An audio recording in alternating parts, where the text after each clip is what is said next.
بارگای بارزانی ئەمڕۆ لە پەیامێکدا لەبارەی لێدوانێک کە بە ناوی بارگاکە بڵاوکراوەتەوە تیایدا هێرشکراوەتە سەر دادگای فیدراڵی و ئەنجومەنی دادوەری و ئەنجومەنی نوێنەرانی عێراق ڕوونکردنەوەیەکی بڵاو کردەوە و ڕەتی کردەوە لێدوانەکە هی ئەوان بێت.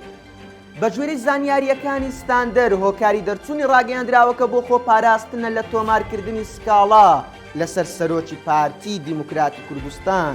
هاوشێوەی ئەو سکاڵای لە ماوەی ڕابردوو لەسەر هۆشیار زێباری ئەندامی مەکتەبی سیاسی پارتی لە بەغدا تۆمار کرا.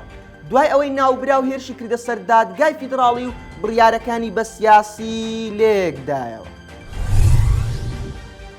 یەکێتی نیشتیمانی کوردستان دوای ئەوەی لە ململانەی پۆستی سەرۆک کۆمار بەرامبەر پارتی تا ڕادەیەکی زۆر خۆی بەبراوە دەزانێت ئێستا پلان دادەنێت لە چوارچەوەی ڕێکەوتنێکی نوێ دووبارە هاوشێوەی ڕێکەوتنی پێشووی ستراتیژی بەنیوەی لەگەڵ پارتیدا کوردستان بەڕێوە ببات.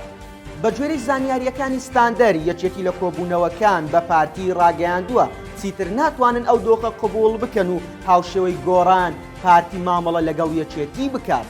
دەیانەوێت بە تەواوی هاو بەش بن لە حکومڕانی نەک بەشدار بن، بۆ ئەوەش دەبێت لە سەرۆکی حکوومەت یان هەرێم لە داهاتوو یەکێکیان بۆ ئەوان بێت لە بەڕێوەبردننی دارایی هەرێم لە نێویاندا نەوت ڕۆڵی سەرچیان پێ بدرێت.